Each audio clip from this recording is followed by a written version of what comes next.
We're on. We're live. Welcome. Dude, are you drinking the same thing I'm drinking? No. Dude, this wasn't even planned. Haze and days. That's wild. All right. Welcome to the Pints and Profits show, guys. Our first live show.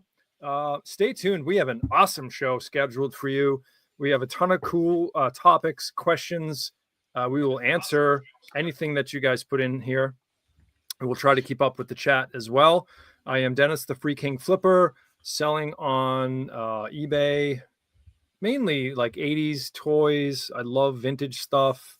I do everything. I'm an everything seller, and just a little bit of stuff on Poshmark and Marketplace. Yeah, guys, Sky Hair Fisher Flips. I am primarily a clothing seller, selling on eBay, Poshmark, a little bit of Depop once in a while. Yeah, just love picking up clothing. It's what I love doing. It's my niche, and that's that.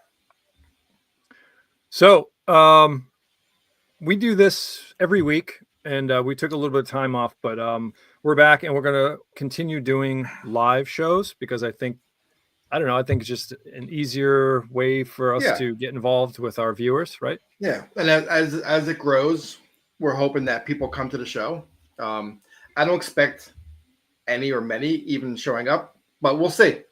You never know. But we record anyway in this format, so why not try it live, right? So, and you guys can always watch the replay of the show if you don't join. So, I don't know.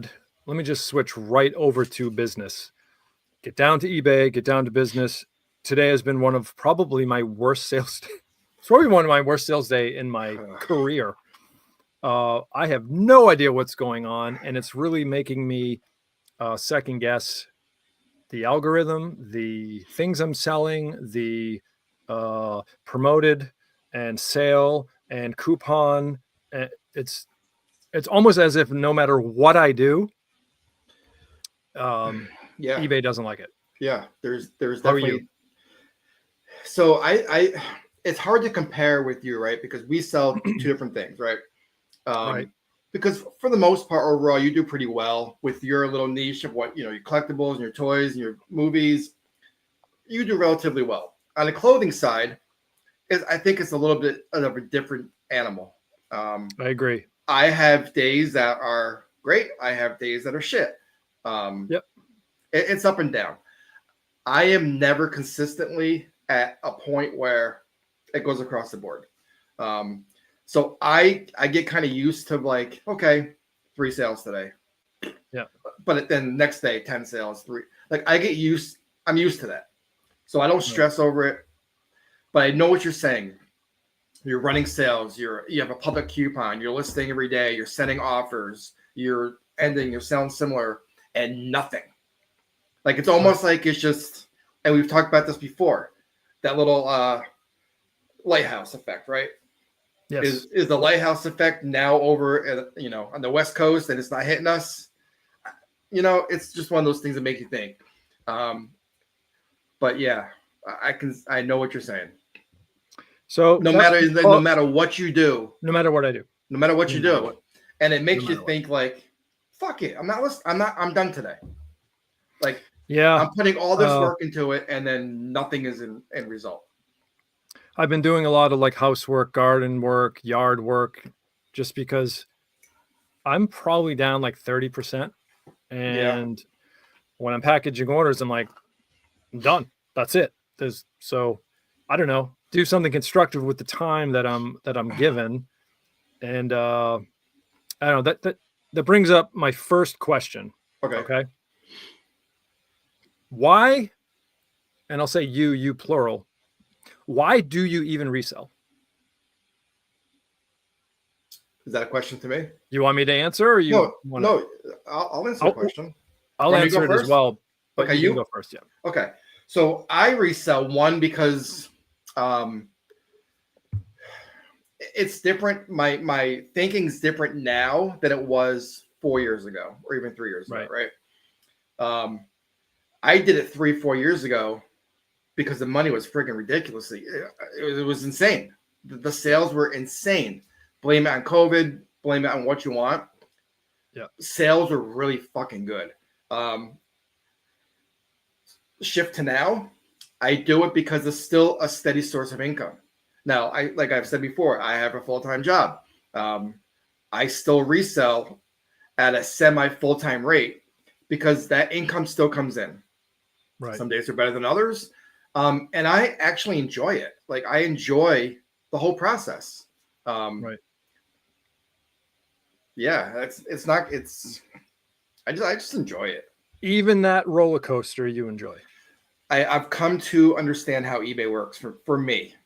Now it's different for everybody, right? I've just come to understand that it works for me that way. And because I have the full-time job, I don't have to fully rely on the eBay money like I did in the years past when I was just only doing eBay, right? Right. Right. So that's where I'm at. That's my only job. And if you're trying to reach a quota every single week and that quota is 30% lower, you're feeling it. You are feeling it. And so what do? I go out and I find a bunch more items to sell and I'm listing. And I just see the bar graph get lower and lower. And I'm not going to lie to you, it's discouraging. It's really discouraging. But you also have to, you can't take your eBay business on one day of sales, right? It's an overall picture, right? And it is. It is. But what if my day was bad today and my week has been bad? I know. And this month has been bad and this quarter has started off bad. So now I'm seeing a trend where I don't know. I don't know what I'm doing wrong. I haven't changed anything. Right. No, that's what I don't think it's what we're doing wrong. Yeah. I think maybe it's just the market. Maybe it's I don't know. That's my second question. Do you feel that the market has changed in general for good or bad? Do you think it has anything to do with? Yeah, 100%, 1,000% the market's changed. And I've seen it. And we've been selling for a while. So I'm in my 6th year. You're definitely longer than I have. And you look, and I keep track of all of my year's numbers, right? Whether it's on a spreadsheet or a piece of paper. And I see that graph, when I started in 2019, it just goes down, down, down, down, down. And it's not just on eBay, it's Poshmark as well, right? Okay. That Poshmark graph is also going down. Right. Is it contributed to more resellers out there, oversaturating of items? There's a lot of factors. And I know a lot of people like to blame, like, oh, it's eBay's fault. Sometimes I think eBay has a little bit of stake into it. Maybe they're changing stuff in the background. Right. But yeah. So here's a long-term question for you. Knowing that you're reselling, you have a full-time job, you do a little, your stuff on the side, and then you get a pretty nice chunk of money normally when eBay is ripping, you're selling clothing. Do you plan on retiring from reselling at all, or is it something you're going to always do? I don't think so. Like, I think unless I come across a shit ton of money and I win the lottery, I maybe quit. But I think this is something a reselling you can continue on until you're 70s, 80s years old. Yeah. You work from home, and at that point in your later part of your life, you can kind of relax a little bit, take it easy, not go as crazy like we are now. But I think it's definitely a great source of extra income when you're retired. I agree. I will probably always do some type of reselling, whether I'm 60, 70 years old, and you can scale it down to, just hobby. I go out on a Saturday, find, 5 or 6, maybe 10 items at a yard sale and then sell them. And like you said, just extra income. It's fun to do. Yeah. I still have fun doing it. Yeah. The thrill of the hunt. If it becomes not fun anymore. Yeah. With anything in life, it's just, okay, I'm done. I get it. But still fun. But I'm not close to retiring. Oh my God, no. I'm just not.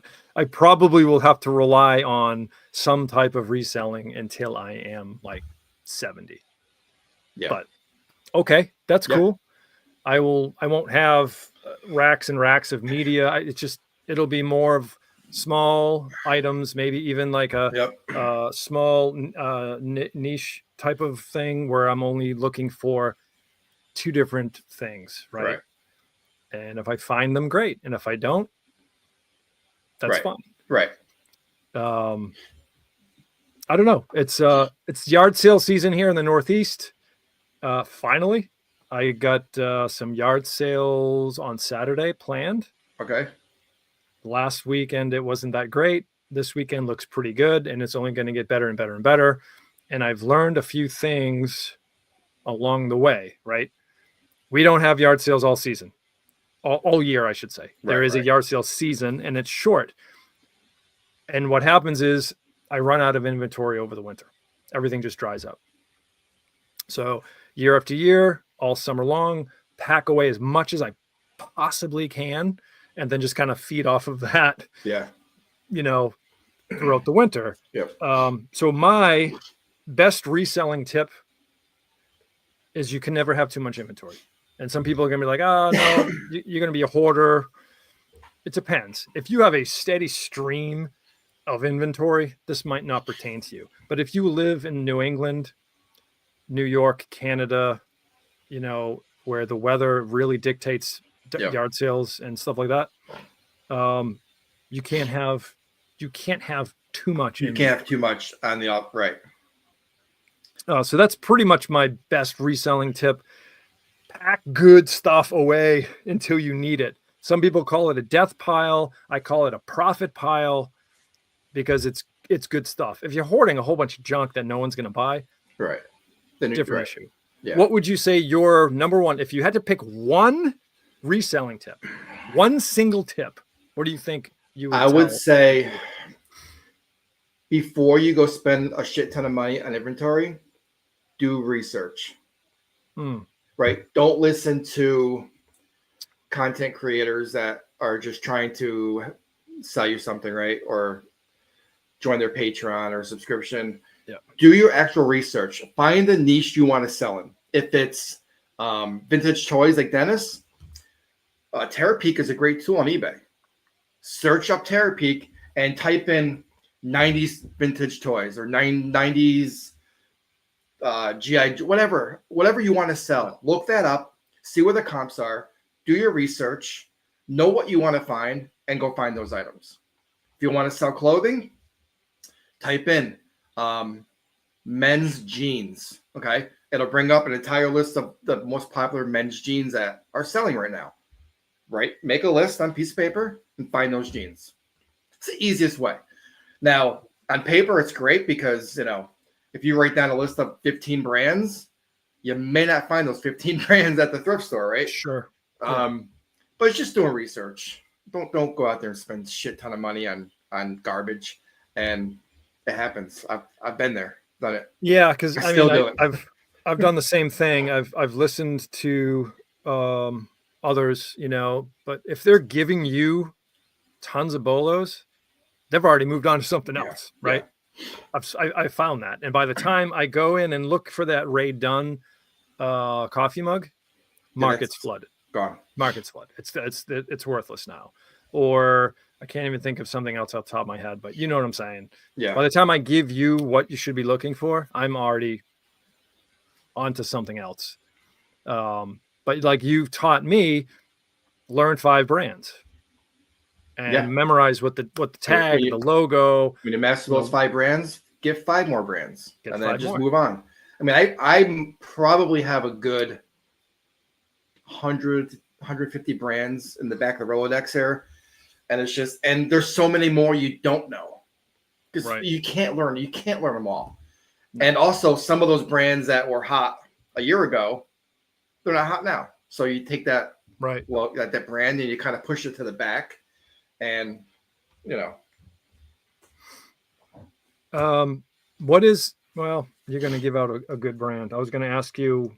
No, I'll ask you this. What is the best thing you found in your reselling career, but you've kept it for yourself? Do you keep a lot of things for yourself? No, I kept a pair of On Cloud sneakers. Okay. I found a pair of On Clouds at a Goodwill, and they're like $2.99, which is crazy because I see a lot of people at Goodwill is $20 for shoes. Yeah. These were definitely priced wrong. And I was in a market for a new pair of shoes, right?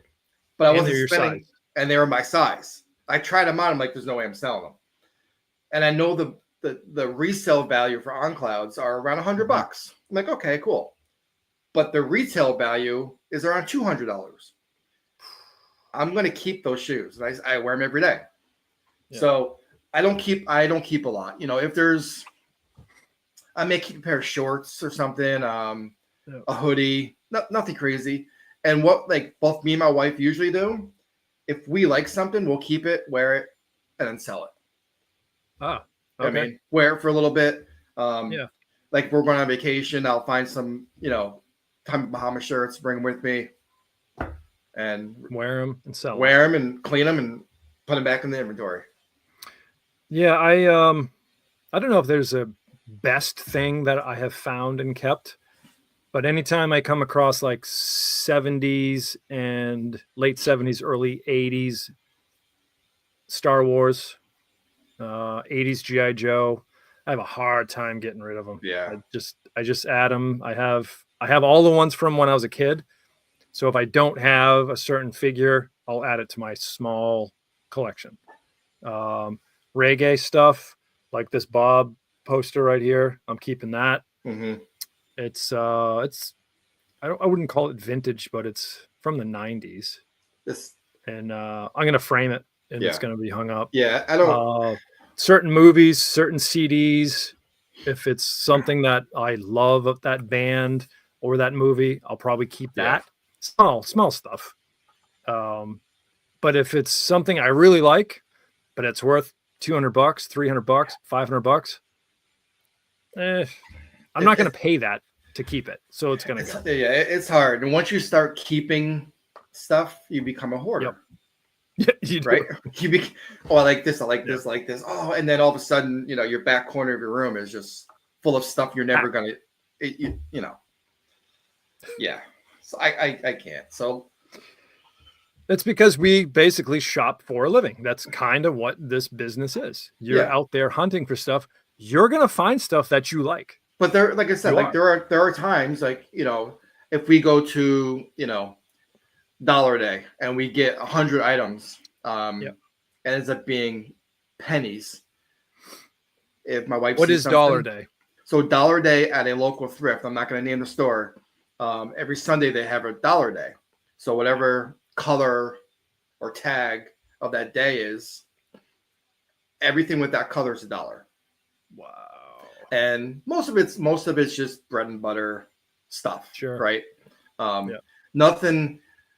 The good part about Dollar Day is those are items I would never spend $8, $10, $12 for sourcing, because those items for $1, I'm only going to sell for $10, $15, $20, $30. I'm not going to spend $8, $10, $12 to sell it for $30, but for $1, 100% I'm going to buy it for $1. Yeah. So there are times when we get a bunch of stuff, and we fill up 2 carts, and it's like 100 items we come back with. It's amazing. So Jen might be like, "Oh, I like those leggings." Okay, take them. Yeah, it's $1. It was $1. Take it. Yeah. So you guys find you have to find like those locations where you know that you're not going to spend a lot of money. It makes me angry when I see like sellers, especially new sellers, going out there and spending like $10 on a shirt that I know is going to sell for $20. Yeah, if that. Hey, Chad's on. Hey, what's up, Chad? Speaking of a guy that finds some really cool old electronics, some fun stuff. He does. He can't listen. He said he can't listen or chat. He's at a concert, so he can check out the replay. But that's cool. Well, I got a question for you. You're outsourcing. Okay, hypothetical question. You're outsourcing because this has happened to me. You're outsourcing, you're looking through your stuff. For me, I'm looking through clothing, and you can spot a reseller a mile away, right? You agree? Normally I can, yeah. Yeah. Well, they got their phone out. Yeah. But even those are to me a newer reseller for looking everything up. Right. For me, a clothing seller, I'm swimming through the racks, right? That's all I'm doing. I'm swimming through the racks, just looking. I see someone else doing the same thing. They see me. We strike up a conversation. Hey, you a reseller? Blah, blah, blah. Yeah, yeah. Do you, at that point, start sharing your ideas and brands with that person? Ooh. Me right away? It's a two-part question. So you strike it up. Hey, I'm a reseller. You're a reseller. You're selling the same stuff. Okay. Yeah. Pretend you're looking at DVDs or games or whatever you're looking at, right? Do you share the information? And it's weird because I come on this show and I share information. But if you're in the same store looking at the same stuff that I'm looking at, I'm probably not even going to talk to you. I'll say hello. Mm-hmm. I know resellers that shop in the same places I go to, and I see them there. So it's a game on who can show up first and who has, and that's why I'm there before the place opens and I'm first in line waiting for the door to be unlocked. Some people are going to say, well, that's a little crazy. I don't know. 2 minutes before you get there, I already got all the good stuff. Well, right. That I know of. Is there stuff for you to go in and you're going to find stuff that I don't know about? Sure there are, but I want stuff that I know is worth money. I don't know that brand that you're looking for that you just found. I don't even know what that brand is. Right. So, and then that video game that I just picked up that's worth $100, you walked right past it. Right. So there's something in that store for everybody, but I'm not going to give you the upper hand and say, yeah, dude, I just found that game over there. It's worth $100. Why would you say that? Right. This is my livelihood. I'm literally giving you information unsolicited to show off, to brag about what I found. I am very in tune with loose lips sink ships. So you want to talk in generalities? Hey man, how's sales? It's a little slow. How about you? Right. Yeah, same thing. All right, cool. That's fine. We both know we're resellers, but I'm not going to tell you, yeah, I went to such and such on Main Street and I found this. They have a whole, why would I do that? That's crazy. Yeah. What about you? I agree. It's kind of, I have two answers for the same question. So I'm in a thrift store and I see that person and we're talking. I am not going to tell him, hey, or if he says to me, oh, you know, what brands do you pick up? I'm not going to say to him, you want to pick up Ariat men's jeans, right? You know what Ariat is? It's a basic brand, but it's one of those brands that still sell well. I'm not going to tell him that information so he can walk down that rack and find them in the same store. You want to go look in a different store? Great. I'm not sharing any info. And yes, like you mentioned, there is enough to go around. There's plenty of stuff to go around. And I'm not going to call it like I'm being selfish or whatever you want to call it, but it's competitive. I'm competitive, right? I don't want someone else to have the upper hand, especially if they don't know what that brand is. Yep. To go look for it there. For me to miss out, it's not happening. The second part is if I'm at the Goodwill bins, okay? Because it's a little bit different there. Now, when you go to the bins, you have all separate sellers. You got the vintage kids who look for vintage tees. You have the older ladies that are looking for the sweaters. You have people looking for shoes. Like there's different classifications of people. Yep. There's been plenty of times that I go there that I know like, oh, this is a vintage t-shirt kid. He'll reach over and say, hey, what are you looking for? Hey, I'm looking for men's jeans, women's jeans. And I'm like, oh, what are you looking for? And not that I'm going to give him a vintage t-shirt, but there's been times where he goes, oh, hey, here's a pair of jeans because they don't want them. Or here's a hoodie, right? Cool. So it's a little bit different at the bins. It's still super competitive. I'm still not going to share brands, but I think you kind of find those groups of people where that's not your competition. Yeah. So things that are not my competition, I have no problem. Like me, helping okay. out. So like if you and I were to go thrifting, right? Yeah. We're different. We can go in a thrift store together and we have no issues of like, shit, I need to fucking hurry up because Dennis is gonna find that. Same with you. You could be over in electronics, like, just found this with no worries of me caring. There was I think last year we went to a garage sale together and I pointed to you stuff that was on the ground. Hey, dude, look at this. And you grabbed it. Yeah, this is great. I don't want that. And I wouldn't take it from underneath your feet. Here, you can have it. Yep. I've gone to free piles with bags of clothes and said, hey, come and get them. Yeah. Right. It doesn't do me any good. I know it does you good. And then I know you will help me. And I have other like resellers that I know that they do high-end clothing or they do jewelry and watches. Right. And another guy does artwork. And I'm always like, hey, I found this. I took pictures of it, man. Do you want it? Right. Or, hey, oh yeah, let's do a trade. Trading stuff is cool too. So there's ways to help the community and be in the community without shooting yourself in the foot. Right. I agree. And it's, I'm not going to tell you where I get, pallets of media. I'm just not going to give that out. Back to what you said, research. It's all about research. You're researching brands and then you're researching where to go to source. I just came across a sourcing for pallets of clothing. Okay. Cool. It's a little bit of a drive, but it's one of those sources that, I would tell you because you're not going to go get them. No. You know what I mean? But you have to find those sources where you can find, what was I saying? Find a source of like mass inventory and pallets of clothing. I don't know where that story went to, but I forgot where I was going with it. But you know what I'm saying?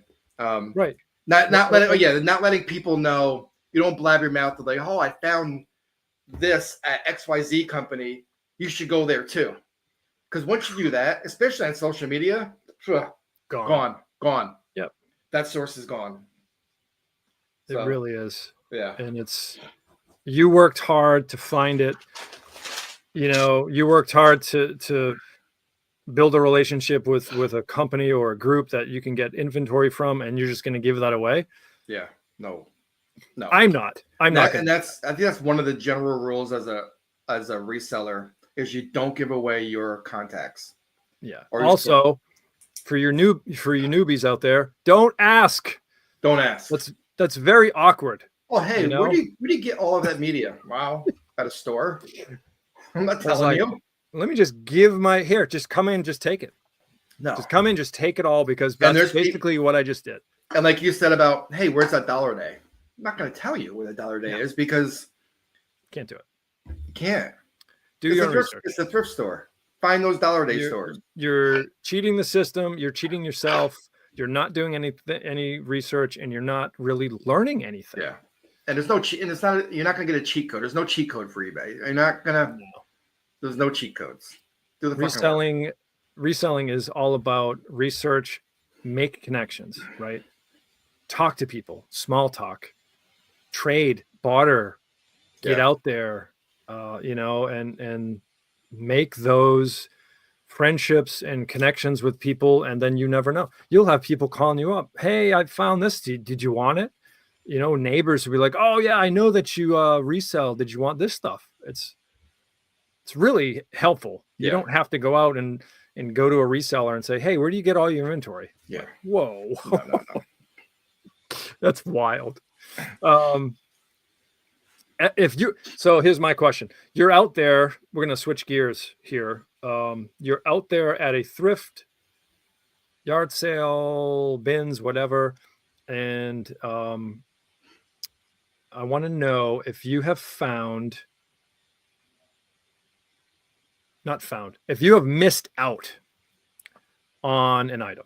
So you're next to some dude at the bins and he pulls up this thing and you're like, oh my God. Mm-hmm. Or you're at a yard sale and you're like 2 seconds too late and the dude's walking by you with something. You're like, you got to be kidding me.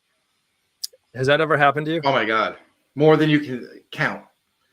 I can't tell you, but even at a regular thrift shop, I'm like, I always have a path of where I want to go. And I know the resellers, like, well, being a comic, there's 2 resellers. And he goes left, I go right. He finds this. I'm like, God damn it. I should have went left. Happens all the time. It's so funny. But then I make that right-hand turn and I find that Titleist Masters polo shirt that sells for $80. I'm like, okay, I still, because if he went right and I went left, he would have found it. So there's always, yeah. So Chad asked the question, what's on these walls? They are labels of the IPAs. So not these though. These are painted on. Those are painted on, but regular ones, I just put them up on the wall just to it's like artwork. It is art. Well, it is art. I mean, somebody at that brewery has hired an artist to do their it's amazing, and we support that. This part of the program is sponsored to you by the makers of craft beer.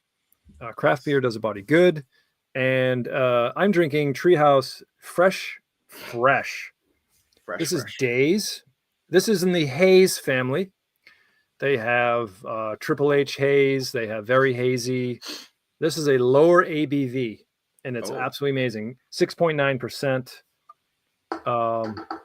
Tremendous. You got the real OG. I got the Days. The real Haze. It was 8.2. Like Dennis said, not planned. It was not planned at all. It was absolutely not planned.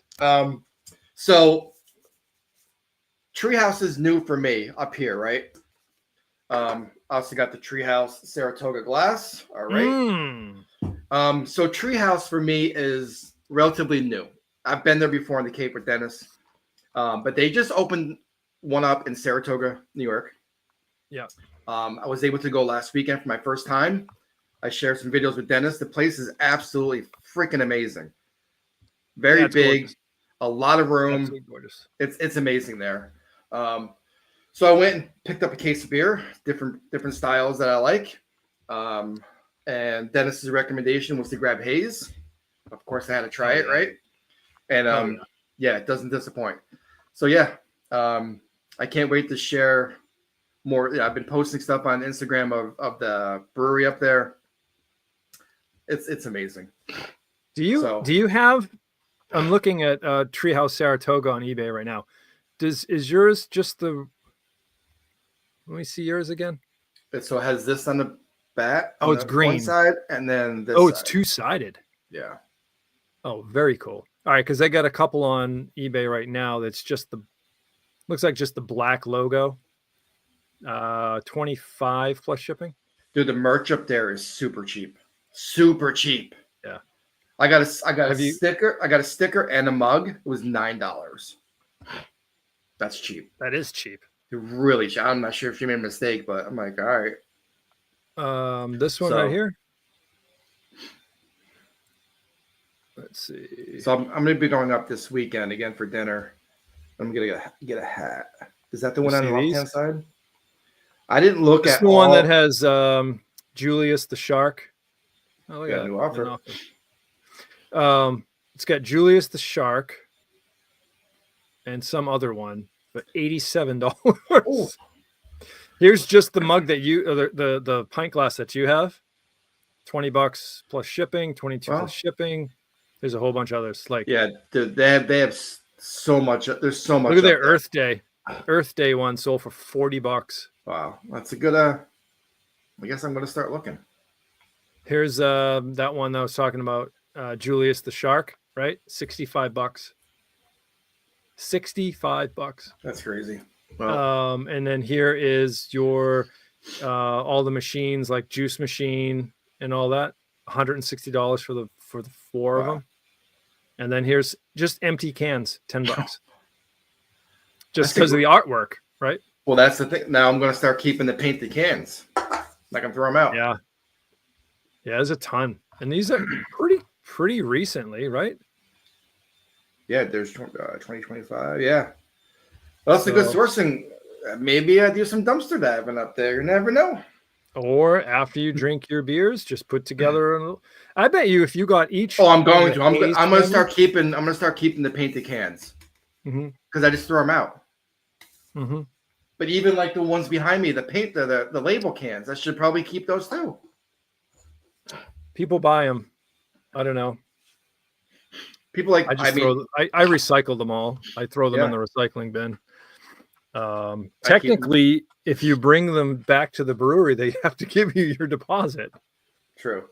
What is New York's deposit? Is it 5 cents? 5 cents. Yeah. Yeah, same here in Mass. So Dennis, Go ahead. Hit me. I've got an amazing game. Okay. Really good. Okay. We'll finish the show out with this game. All right, I had one more topic. Hit it. No, we got time. We have got plenty time. of time. Hit it. Yeah. I want to know this year, starting in January, Mhm. what's your best sale to date? Give me something fun, quick flip. Okay. I picked up a zip up Ralph Lauren, like a baseball jersey. Okay. Church thrift, 18 cents. I sold it for $92 on Poshmark. Damn. Within like days. It was super, super dirty, but it was I've never seen it before. So it had a big RL logo on the front, embroidered logo, had a number on the back. It had like some embroidery on the bottom. I've never seen them. It was a vintage polo sport Ralph, whatever it was. I don't know what the fuck it was. Wow. But I saw it sitting there on the racks at the church. I'm like, there's no way there's no way. Like why was it so cheap? It's so my church thrift I go to, it's fill a bag for $5. And I get like 10 bags. Yeah. Ends up being like 18 cents per item because I stacked those like I flatten them, put them stock. You know what I mean? Sure. So yeah, so I was sitting there and it sold instantly on Poshmark, $92. So I would say that's a great sale. That's the ROI from under 20 cents into almost $100. Yeah. Damn. I don't have any huge items that I sell for a lot of money. Well, I have to bring this one back again. Yeah, you have to. Because it's a live show and I don't know. I think it's worth revisiting. Of course. I found one of these. This is my best sale, not ever. To date. I'm sorry, not this year. This is my best sale to date. And I don't even know what's the quick math on, there's probably 1,000 pieces divided by $250. Is that 25 cents a piece?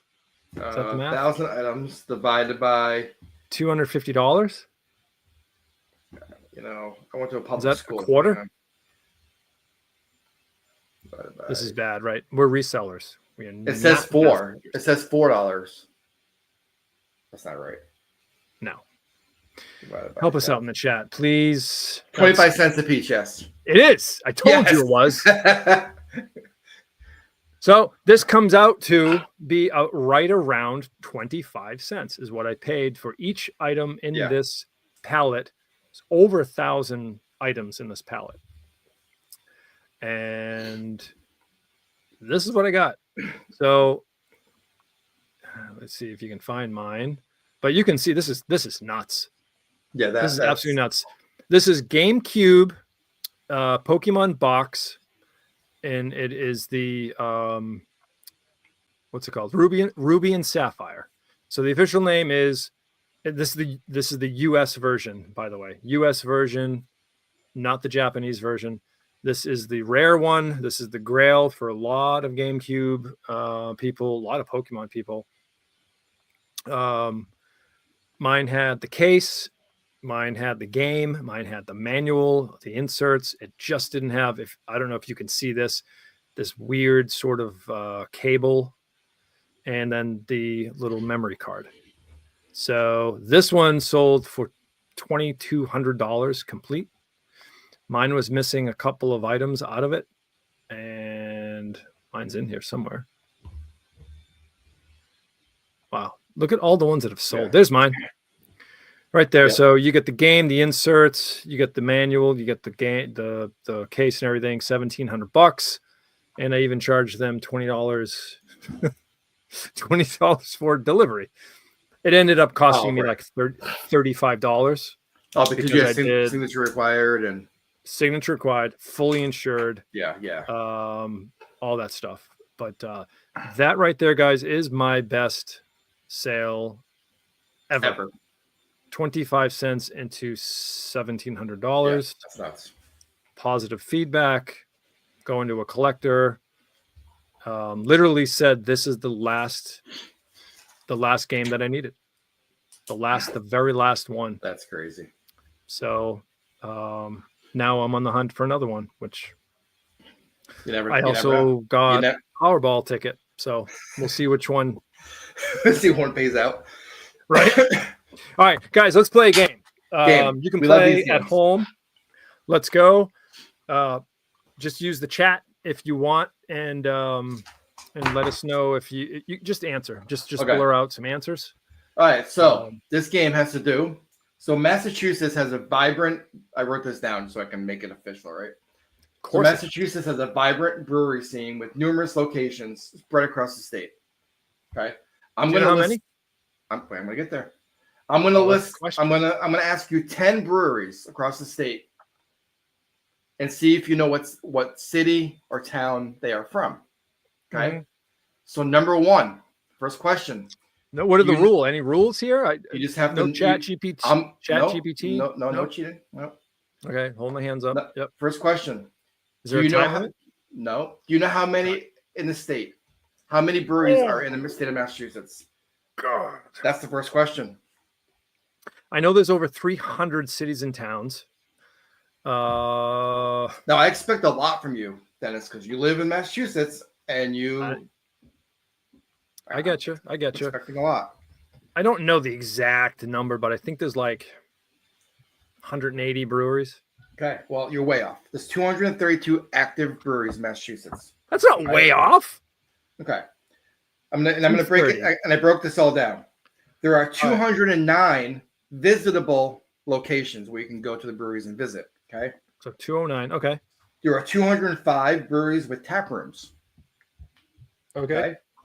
There are only 7 production breweries. Yep. Okay. And there are 17 contract brands. Yep. Okay. So I just randomly picked 10 breweries. Okay. You may know some of them. You may not know some of them. Okay. I'm hoping you know them all, but you might not. First one. I'm going to give you the name. I need to know the city. Aquatic. Right. That's Falmouth. Okay. So Falmouth, Mass. That's the check mark. Okay. Did I get it right? You got it right.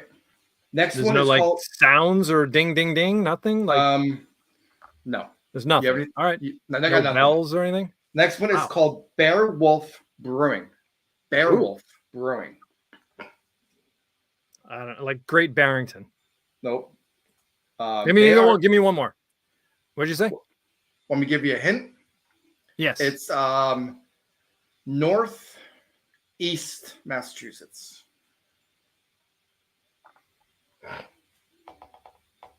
Great Bear? What was it? Bear Wolf Brewing. Now, mind you, there's 232 of these breweries, so you may not know some. It's going to be like, you said north. How about Lowell? Amesbury, which is on the border up by Maine. And it's probably about 20 minutes from Lowell. Could be. I didn't look. I went to school there. So anyway. Next one. Okay. Berkshire Brewery. Berkshire Brewing. Oh, that's I know you know who they are. Yes, that oh man, that's not Amherst. It's close. They are in South Deerfield. Which is it's about an hour north of Springfield. I'm sorry, guys. I should have known that. South Deerfield. Close though. All right. Okay. Big Elm Brewing. Oh, that's They have 2 locations, so I'll take both answers. I think there's one like southwest Massachusetts. Mm-hmm. Towards like the Connecticut border somewhere. Mm-hmm. Close. Is it Holyoke? No, Holyoke is Central Mass. You already mentioned the city previously. Great Barrington? Yep. They have 2 locations, Really? one in Great Barrington and one in Sheffield. Sheffield. Yep. Yep. That's the one. Yep. All right. That's a point. Okay, this one you should know. 42nd Brew. Never heard of it. Yes, you have. 42nd Brew? 42nd Brew Company. Yes, you have. We've talked about this before. Give me one of the beers. Do you know what one of the beers are? I have one up my wall. It is Shipwrecked.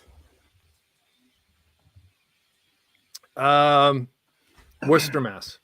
Kingston, Mass. Oh, wait. Hold on. I lost my ears. What'd you say? They're in Kingston, Mass. Really? Yes, It's only I've sent you pictures by Plymouth, right? It's like 30 minutes away. Yeah. Yeah, I've sent you pictures of that before. Come on. Wow. Okay, this Right. one's a layup. Lord Hobo. That's my alma mater, Woburn, Mass. Okay. The Woo. Stellwagen. That is also one of my former employers in Marshfield, Mass. Okay. Mighty Squirrel. That is Waltham, Massachusetts. All right. Right. See, you're coming along. Okay, this last one. You get bonus points for this. Okay. All right. They 1, 2, 3, 4, 5, 6, 7. This brewery has 7 locations. Okay. 5 in Mass and 2 out of state. And it is Treehouse. Mm-hmm. Okay. You get bonus points if you name all of the locations. Do you want him from east to west? Whatever. Doesn't matter. Okay. Sandwich, Yep. Deerfield, Yep. Woodstock, Woodstock. Tewksbury, Woodstock. What state? the Connecticut, Okay. Tewksbury, Yep. Charlton. Yep. How many is 2 that? more. Got 2 more. 1 in state, 1 out of state. Come on, kid. Did I say Deerfield? You said Deerfield. Deerfield, Charlton, Tewksbury. Oh, they have one in Boston, 1 more. and then they have one in. I did Saratoga. You didn't say Saratoga yet. Oh, okay. You So said Woodstock. Saratoga, Woodstock, Deerfield, Charlton, Tewksbury, Boston. Got it. All right. You did good. Let's see. You got 1, 2, 3 wrong. It's not bad. So 3 wrong I'm going to out do of- this in a New York breweries, and I'm going to do what, 10? You can get 10. Yeah. That's awesome. We're going to do that next week. We'll do You that did next good. week. You did good. I'm really disappointed with this 42nd brew though, because I know you know it. I probably do. I've never been up there. No, but I've sent you pictures of it because I can get that over here for some reason. Yeah, That's crazy to me because it sounds like a very small brewery. I think it might be. But yeah, But why are they distributing to? I have no idea. I can get it here. That's wild to me. Yeah. That's So yeah, absolutely wild. you did pretty good. So we've never heard of Beowulf before. No, that's new to me. In fact, I'm going to look it up. I don't know if Beowulf Brewing in Amesbury, yep, Mass. Amesbury, Mass comes right up. Yep. It looks like an old mill that they've used. That's pretty neat. Now, mind you, there's 232. I was just picking. I was trying to get some ones you didn't know about, which looks like I stumped you. The what? Yeah, no, you definitely stumped me on a couple of those. Yeah, good. Here you go. This is what it looks like. Yep. Beowulf Brewing. Ooh, they got a whole bunch of different beers there. I don't know why they're being so mean and spilly with everything. Right? Wow. That's a hydrometer. It would be a great bucket list item for you to visit all 232. Oh eventually. my God. You I know agree who with does that is a guy that's on Instagram. I don't know what number he's up to. I used to have his sticker up here somewhere. Not beer narrator. I think he had a podcast. Anyway, this is not the featured. This is not the featured brewery of the week, but I'm going to make it the featured brewery of the week very because nice. it looks really cool. So let's see what they got for beer real quick. Let's check the tap list. They got a session mead. They sell mead. They got a lager. They got an amber ale, a red ale, a rice lager, hard cider, dry stout, Belgian, kettle sour. They got a pale ale. They got a double IPA with Riesling, which I'm not too sure about that one. Can pours. So they're not doing IPAs.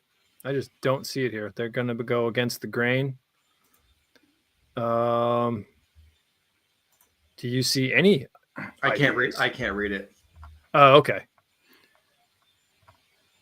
They have a London Fog English Ale with Earl Grey tea, Mexican vanilla, and sumo mandarin zest. So I'm trying that right there because that is the most ridiculous thing I've ever heard. Probably not going to try the sour. I'm just not into them. No. But this is phenomenal. This is exactly what I wanted. A lower version of haze. And does it taste lower, the same? Like, does it taste? It's the same, right? It's just the lower ABV. Yeah, I mean, it's not the same. It's definitely toned down a bit. I'll put it this way: your car uses 89 octane. This is 87. I would try it. All right, you jump up to a very Triple H hazy at what is that one? 8.8. This one's 8.2. That's your 93 octane. So this is just perfect. 6.9% is unbelievable. Nice. So this is not really beach beer because you're only going to do like maybe 3 of these, maybe a 4-pack, and then you're done. Yeah. Oh yeah, absolutely. Yeah, that was good. So I was up at Trillium today until we couldn't find parking because there was a Red Sox day game. I was at the Fenway Trillium location, which is really cool.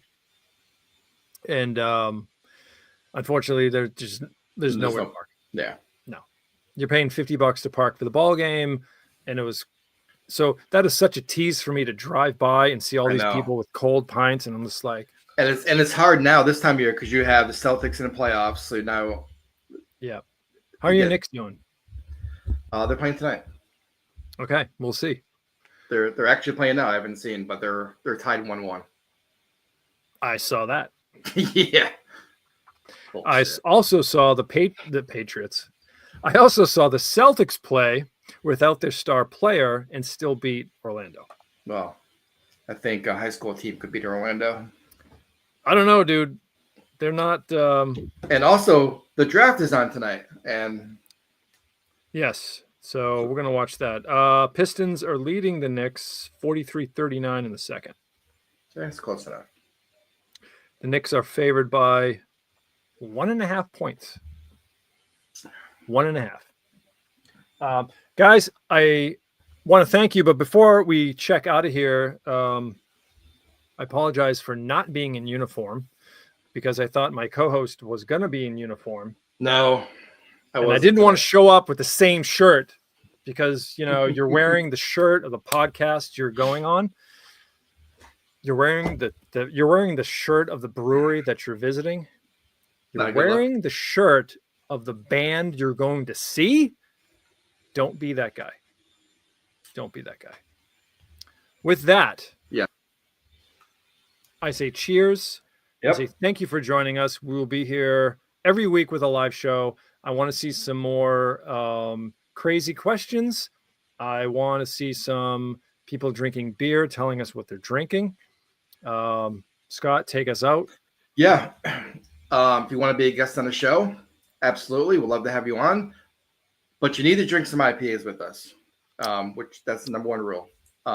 Or grain alcohol. That's it. That's like, yeah. So yeah, those two things. I can't wait for this live thing to grow a little bit. I don't think we had anybody on, but on the replay, We did. We had Chad. Chad, Quirky Picker. Thank you for your support. Yes. We will send you that check in the mail, Venmo, Zelle, however you want it. It was great. So thanks for watching. Bye-bye.